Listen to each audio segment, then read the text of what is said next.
that's been told over and over and over again, and it points to one fundamental question, and that is, do you trust God enough to do what he says? The essence of the Christian faith comes down to that one question. Do you trust the God of everything enough to do what he says he's going to do? Okay? So, part of this, what we're talking about today, is a process. And some of you guys, I've seen the process you've gone through. I'm going to give you an example, because, is that me? Yes. Clearly it's not you. Well, my mic is just fine. So I'll give you a backstory, because you need to hear it. A couple years ago, we went to Hume Lake for our winter camp, like you do every year, getting money all day.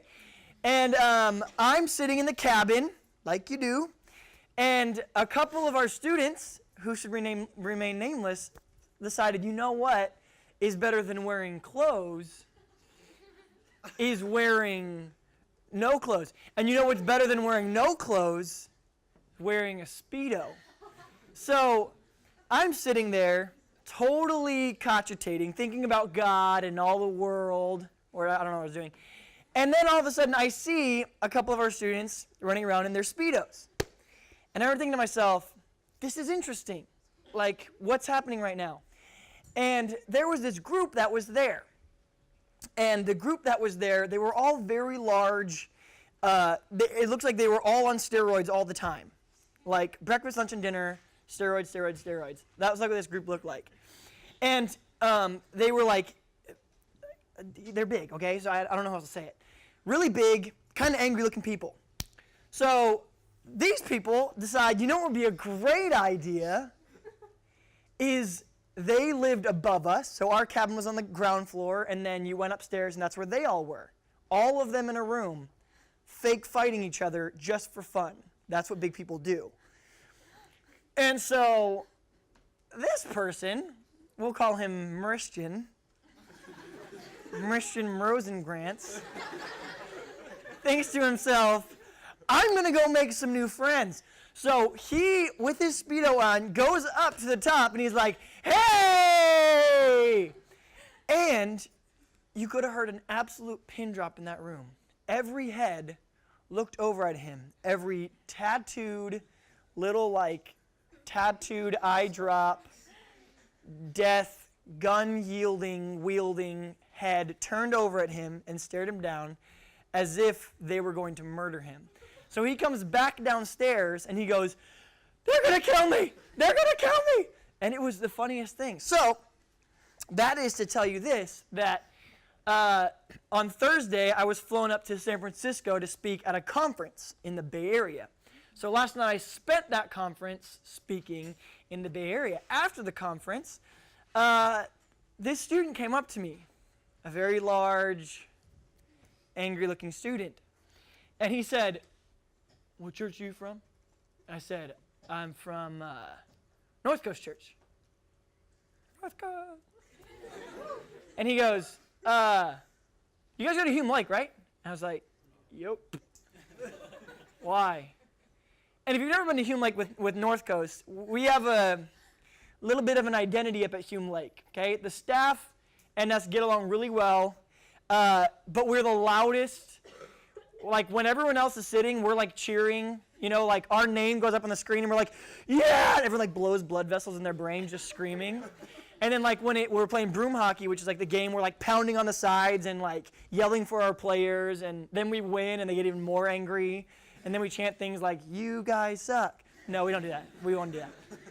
But anyway, so he goes, I think one time, and I was like, oh, no. He goes, I think one time me and my friends were wrestling. And I was like, and he goes, one of your students came up, naked.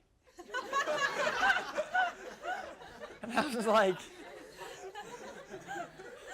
the right thing to do is just to be like, you know what? Yeah, you're right. His name's Christian. This is where he lives. This is his phone number. But instead, I said, I have zero idea what you're speaking of. But it was a good night for me. Okay, so that is all very relevant to what we're talking about tonight. We have a process. Our God is not a God of the end, of the ends justify the means. He's a God of the process. Okay, all throughout Scripture we find this. God, who can speak everything into existence, says, this is going to take 40 years.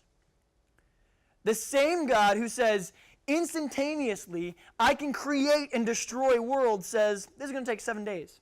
This is going to take 40 days. This is going to take 40 years. Did God need to use a flood to destroy the world? No, he could have gone, and go, and everyone would be dead except for Noah's family. But he's a God of process.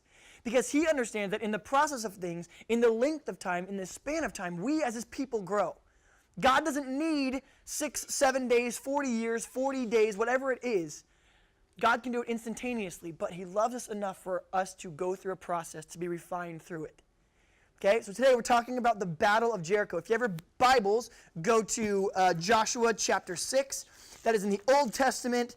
If you don't know where Joshua is, you can do like I do. There's a little table of contents at the front of your Bible, and it'll say, what did I say? Joshua, right here. Page 157 in my Bible. It's not helpful for yours, but Joshua, I keep saying that. Joshua chapter 6. Okay? If you don't have a Bible, we will bring one to you.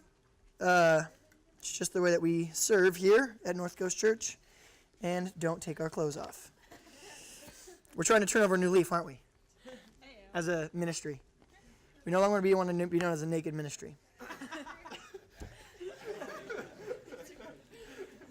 I think it's cool how you laughed at that one.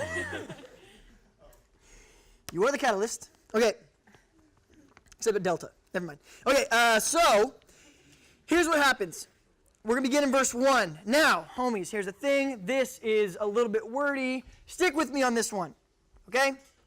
Here is the story of the Battle of Jericho. Now, Jericho was tightly shut up because of the Israelites. No one went out and no one came in. Okay, so Jericho is this big walled city. You want to throw that up there, Colin? Okay? So, less than 10 years ago, archaeologists in the ancient Near East said to one another, even though we have uncovered site after site after site after site after site of where these biblical events happened. They're digging up graves of kings that the Bible talks about that people thought never existed. They're digging up whole living groups of people. What's that called, a group of people? Nope, not a clan. Not a clan. Not a clan. Civilizations. Whole civilizations that they thought didn't exist. They're digging up and they're like, oh crap, this Bible tends to be true. Wherever we look, wherever they're digging. And so you guys know, we only had permission to dig in Israel starting about 40 years ago. Before that, there was no history archaeologically of any of the biblical events. So everyone went on faith. And now, everywhere you go, literally last time I was in Israel, they were starting to dig a hotel and they found like a catacomb and it was full of kings of that time. That the Bible talks about, that people were like, this Bible's false because look, these kings never existed. Oh crap, there's their bones. Okay? This literally happens now every day. So, if you guys are nerdy like me, just Google it. They have these different things that you can subscribe to, and every time they find something, they email you. They're like, oh, we just found Peter's tomb today. You're like, nice. So, they're digging, and they're digging in the area where they thought Jericho was. And so these guys are like, well, the Bible's not accurate. The Old Testament's not real because we can't find the walls of Jericho, okay? So then something weird happens. They go digging, and you'll see in the story why this is more relevant than it is right now, but this is the wall of Jericho, okay? Here's how we know that. Joshua chapter 6, beginning at verse 2 now. Then the Lord said to Joshua, see, I have delivered Jericho into your hands, along with its king and its fighting men. March around the city once with all the armed men. Do this for 6 days. Have 7 priests carry trumpets of ram's horns in front of the ark. Okay, the ark is the Ark of the Covenant. If you guys have ever seen that Indiana Jones movie, or you don't know what the Ark of the Covenant means, it's basically this box. And the idea is, because people were sinful, God couldn't just hang out with humans. So he said, you know what, construct me this place, and it's going to be holy. There's going to be certain ways that you have to carry it, certain ways you have to do stuff, and that's the place I'm going to literally reside. So that was the Ark of the Covenant. The 10 Commandments were in there. The staff of Moses was in there. And it was this elaborately decorated ark. Why? Because Jesus rides in style, okay? Just like the Pope Mobile, all right? So this is the situation that we have. He says, walk around the city 6 times. Do this for 6 days, verse 5. When you hear them sound a long trumpet blast on the trumpets, have all the people give a loud shout. Then the wall of the city will collapse, and the people will go up, every man straight in. So Joshua, son of Nun, he was an orphan, called the... He wasn't. That's his father's name is Nun. So that was an awful joke. Called the priests and said to them, take up the Ark of the Covenant. That's the thing that has the Ten Commandments and the staff in it. The Ark of the Covenant, and I lost my place. And in verse 6, take up the Ark of the Covenant of the Lord and have 7 priests carry trumpets in front of it. And he ordered the people, advance, march around the city with the armed guard going ahead of the Ark of the Lord. So Joshua's sitting here.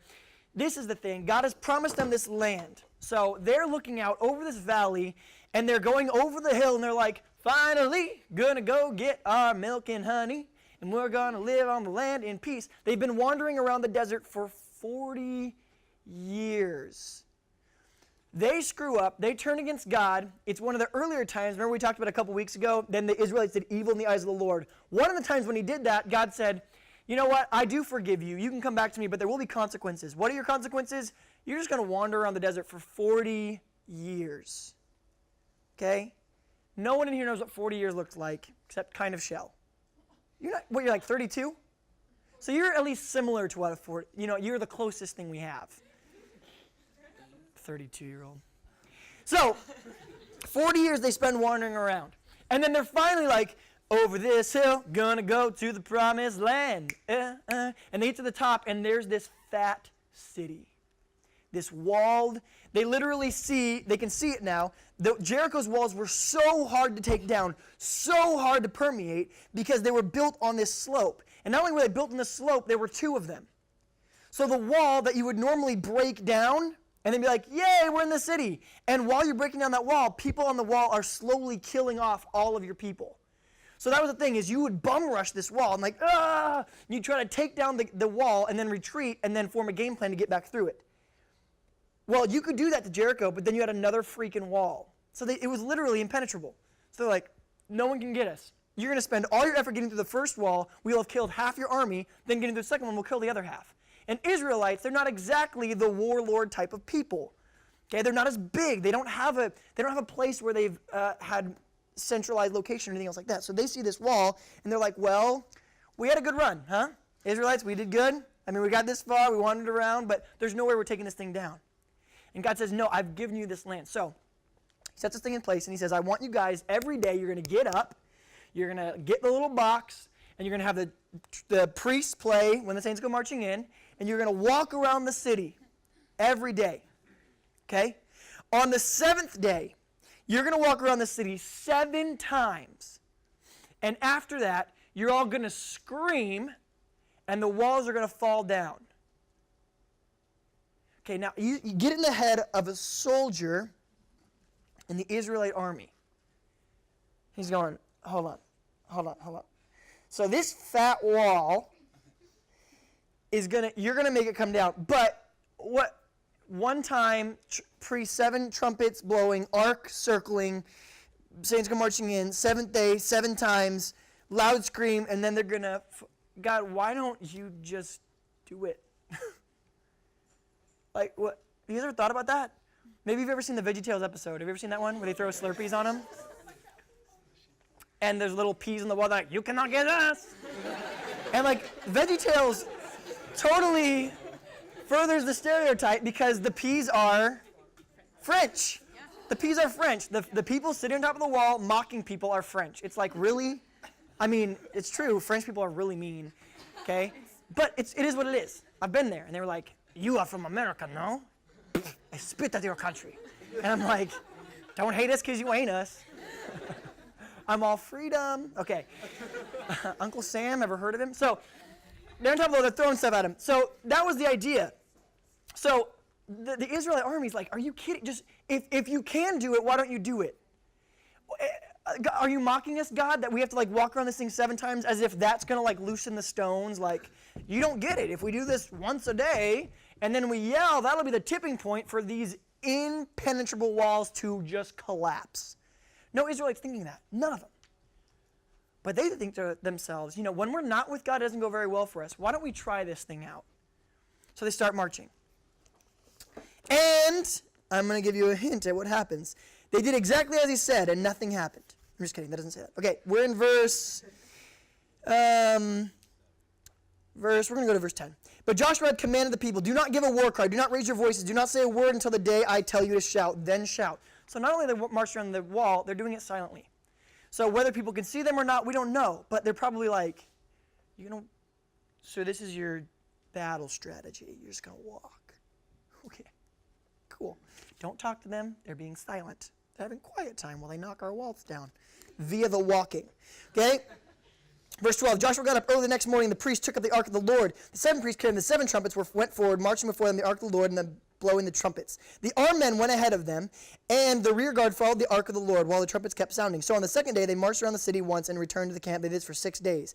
On the 7th day, they got up at daybreak and marched around the city 7 times in the same manner, except that on the day they circled the city 7 times. The 7th time around, when the priest sounded the trumpet blast, Joshua commanded the people, "Shout, let it all out." You guys didn't know that song? That's fine.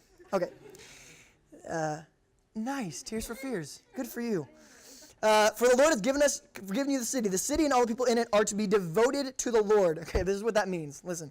This is what it means, all you need devoted to the Lord. Only Rahab the prostitute and all who are with her in the house shall be spared because she has hid the spies well. Okay, so earlier, Joshua was going to send spies to spy on the land, and they get caught. And when they get caught, this woman, Rahab, who is a prostitute, okay, like you do, you got to go to college somehow, okay, she goes, "Oh, you guys can come in my house," and she hides them in the attic.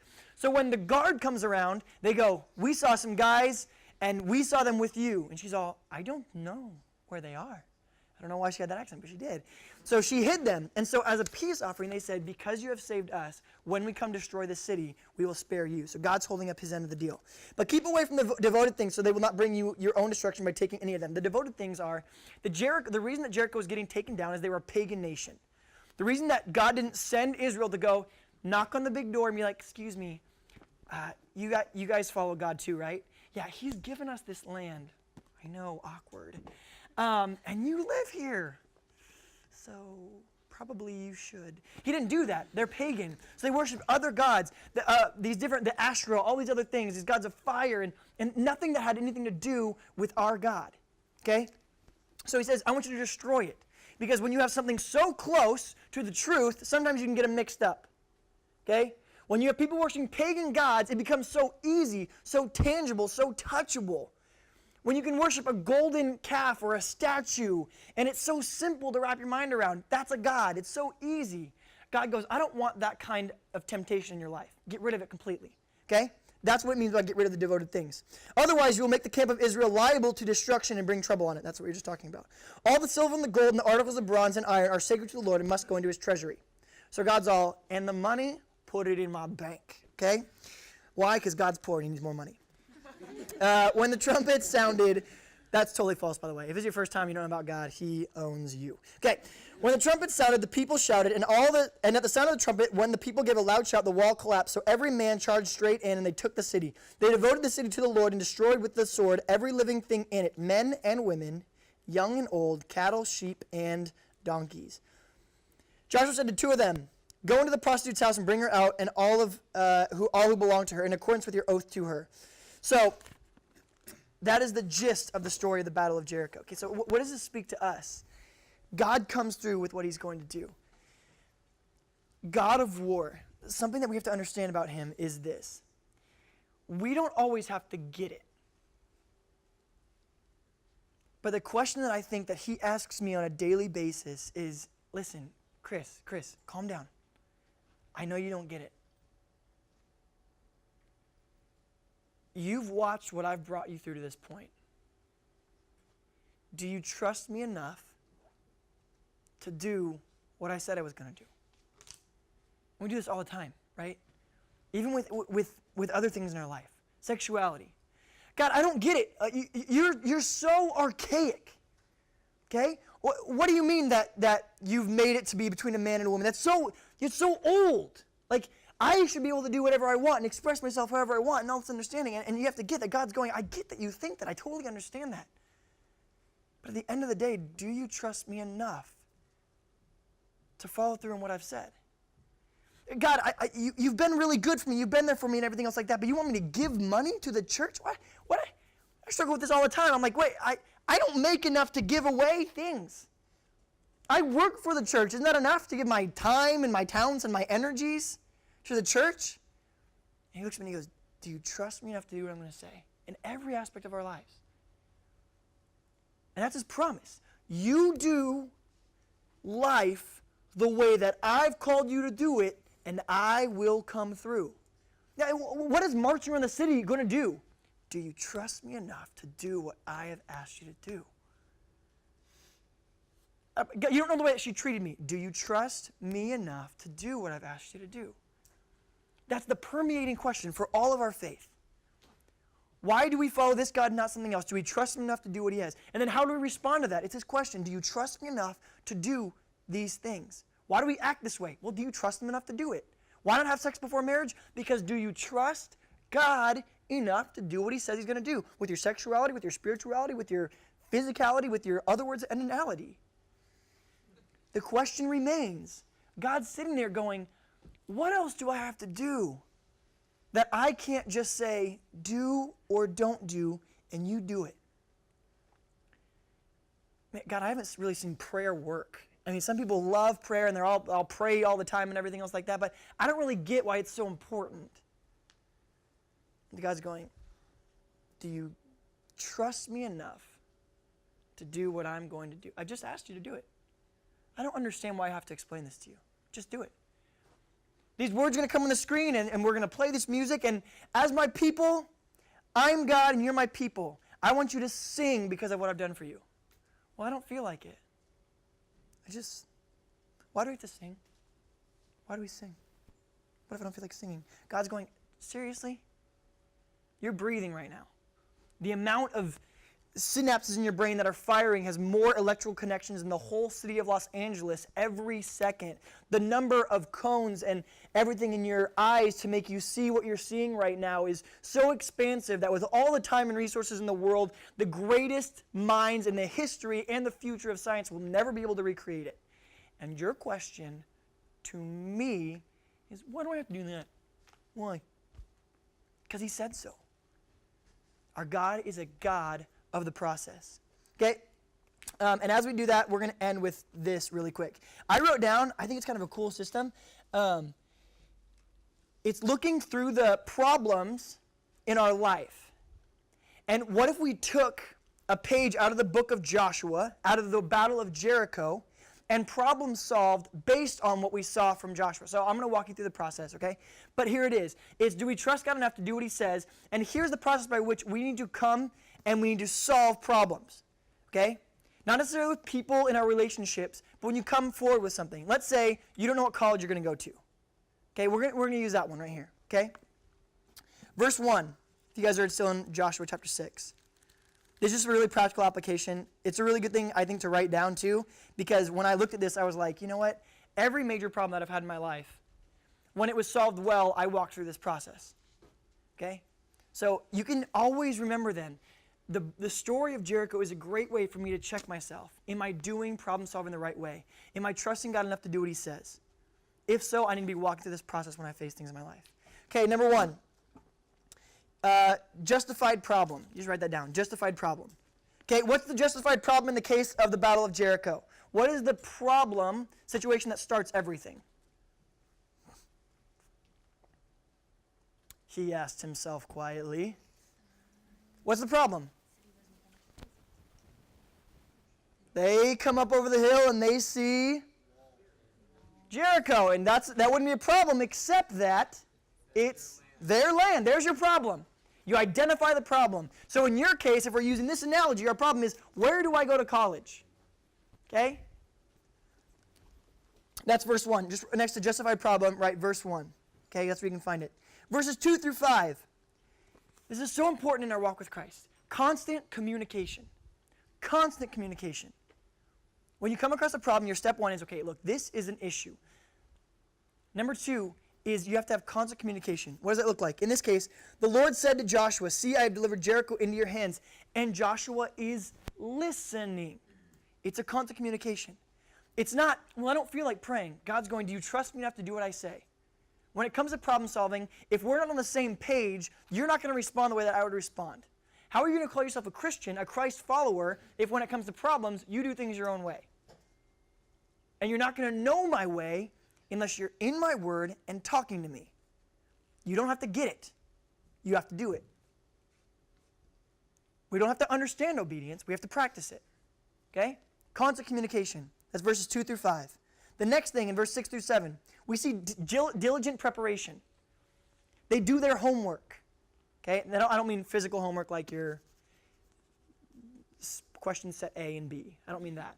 I mean, do your homework, do your research. What do you know about this? Okay? Any problem that you come across. Get all the facts, get all the figures.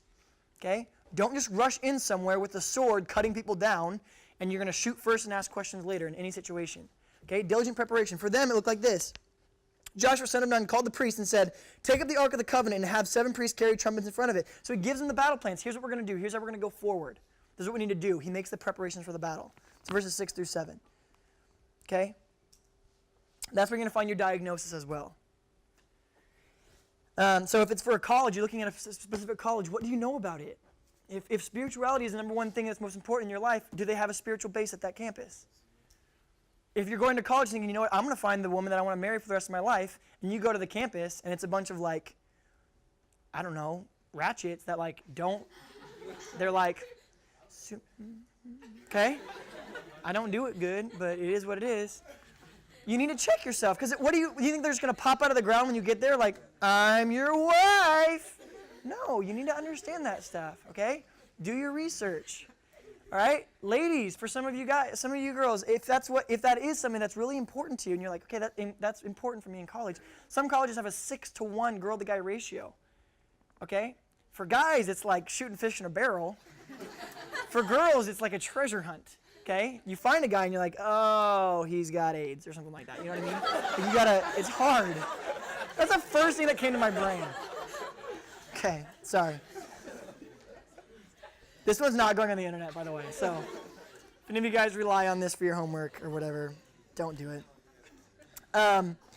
So number 4, careful discipline. Verse 10. Verse 10 shows us we have to have careful discipline. What does it say? It says this. But Joshua had commanded the people, do not give a war cry, do not raise your voices, do not say a word. Okay, that's the discipline of it. Look, you guys are going to want to walk around the city. You're going to want to do this. You're going to want to do that. You're going to want to yell. You're going to want to shout. You're going to want to test the waters of stuff. But listen, this is discipline. Okay? And for some of you, if it's college, it means you get up at this time. You don't get up at that time. Whatever it means. It's discipline. Okay? And for a lot of us, it's a spiritual discipline. It's staying in the Word. Where do I check myself in those things? Do I have an accountability group? Am I in a small group? That's the discipline we need to be practicing. Okay? Number 14, number 5. 1, 2, 3, 4, 5. 5, verse 14 is patient repetition. Verse 14. So on the second day, they marched around the city once and returned to the camp. They did this for 6 days. Okay? This is what we think. We think that God works a lot like an iPhone. Okay? There's a cool analogy I heard at what do we go to, Josh? Where's Josh is on? What's that called? Hillsong Conference. Okay? This is where I think God works. Boom. You want to know what happened? Look. That's from like 4 seconds ago, right there. See how that works? This is what I think God is. You take a picture and then we get it. Okay? When I was growing up, our instant cameras were called Polaroids. And you went, and then you took the thing off and you sat there. And then you shake it. Even though you're not supposed to. On the thing it says, do not shake. But everyone did it because, what am I, dumb? I'm not going to sit here. I don't got that kind of time. Okay? God is much more in that business, though. He's in the dark room business, right? You used to have to take pictures and you put them in this water and you set them in a dark room. They slowly developed. And if you opened that door before it developed, it would overexpose it.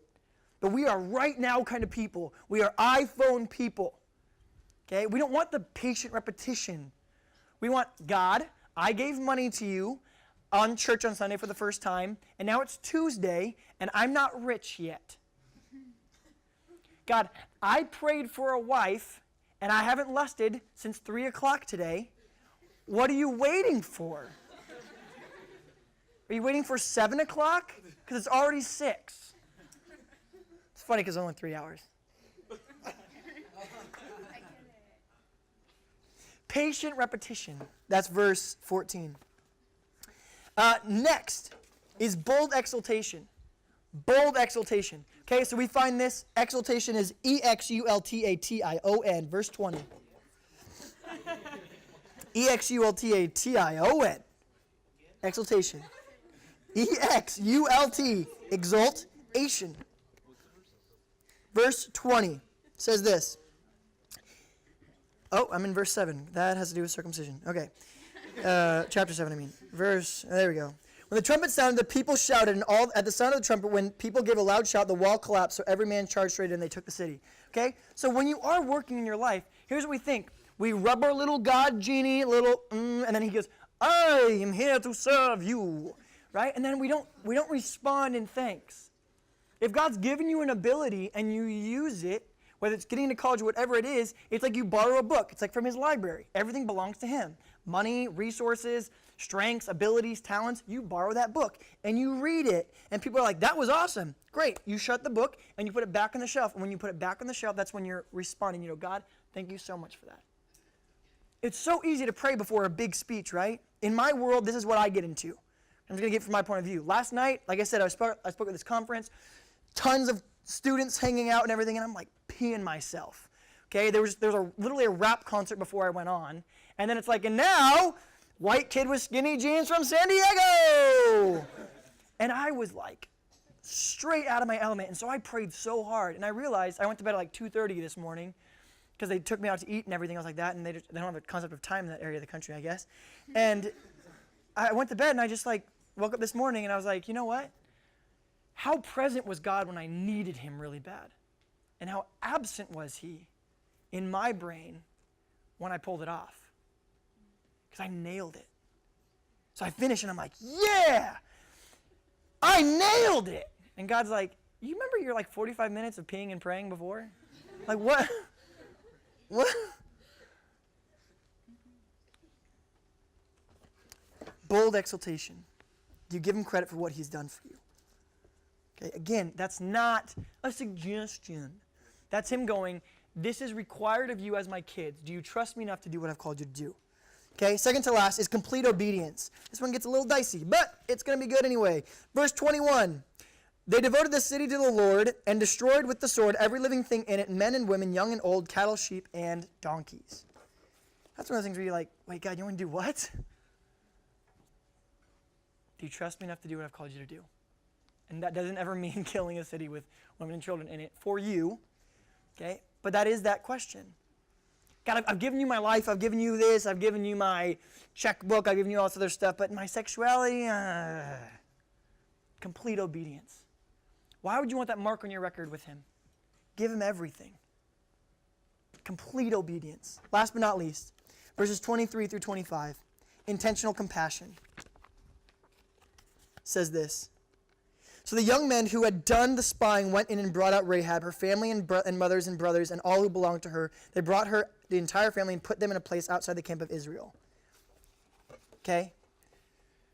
So for us who have been saved, who are being saved, who are being renewed, who have been made disciples, your work is not complete until you are having compassion on others and you're making more disciples.